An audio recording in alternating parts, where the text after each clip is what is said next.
మీనరాశి వాళ్లకు ఈ వారం ఆదాయ మార్గాల్లో కొంత నిరుత్సాహం కనిపిస్తుంది. వ్యవహారిక విషయాల్లో ఆటంకాలు ఇబ్బంది పెడుతుంటాయి. వివిధ రూపాల్లో బాధ్యతలు కూడా పెరుగుతూ ఉంటాయి. కష్టానికి తగినటువంటి ప్రతిఫలాలు పొందుతూ ఉంటారు. అయినప్పటికీ కూడా ఆ సంపాదించినటువంటి ధనాన్ని నిలుపుకోవటంలో ఇబ్బందులు ఎదురవుతూ ఉంటాయి. విశేషమైనటువంటి కార్యక్రమాల్లో ఆహ్వానాలు ఉంటుంటాయి. కాంట్రాక్టుదారులు కొంత నిరాశ నిస్పృహలకు లోనవుతూ ఉంటారు. జాగ్రత్తగా ఉండండి. దూరపు బంధువులను స్నేహితులను కలుసుకునే అవసరాలు ఏర్పడుతుంటాయి. కుటుంబ పెద్దలకు వివిధ రూపాల్లో ఆరోగ్యపరంగా కొన్ని సహకారాలు అవసరమవుతూ ఉంటాయి. వైద్యపరమైనటువంటి సలహాలు సూచనలు వారికి అవసరమయ్యే సూచనలు కనిపిస్తున్నాయి. దేవాలయ దర్శనాలకు కొంతమేరకు అవకాశాలున్నాయి.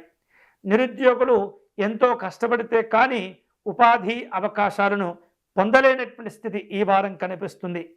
వారం మధ్య నుండి నెమ్మదిగా ఈ సమస్యలకు ముగింపు పలిగే అవకాశాలున్నాయి. చికాకులు తొలగిపోతాయి. ఆరంభంలో పడినటువంటి కష్టాలు ఇబ్బందులు మానసిక ఒత్తిళ్లు వారం చివర వచ్చేటప్పటికీ కొంత ఉపశమనం లభిస్తుంది. ఈ వారం కొన్ని రకాల ఊహించినటువంటి వ్యక్తుల నుండి శుభవార్తలు వినే అవకాశాలు కనిపిస్తున్నాయి. ఎప్పటి నుంచో ఎదురు చూస్తున్నటువంటి వాహనాలను కొనుగోలు చేసేందుకు ఆర్థికపరమైనటువంటి సహకారం కోసం కూడా మీరు ప్రయత్నం చేయగలుగుతారు. ఈ వారం మీనరాశి వారు శుభకరమైనటువంటి ఫలితాలు పొందేందుకై శ్రీరాముణ్ణి ఆరాధించేటటువంటి ప్రయత్నం చేయండి. రామరక్షా స్తోత్రమును పారాయణం చేయండి.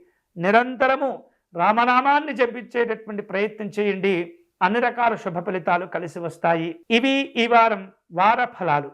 తిరిగి వచ్చే వారం మళ్ళీ మన వార ఫలాలు కార్యక్రమంలో కలుసుకుందాం. అంతవరకు సెలవు. స్వస్తి.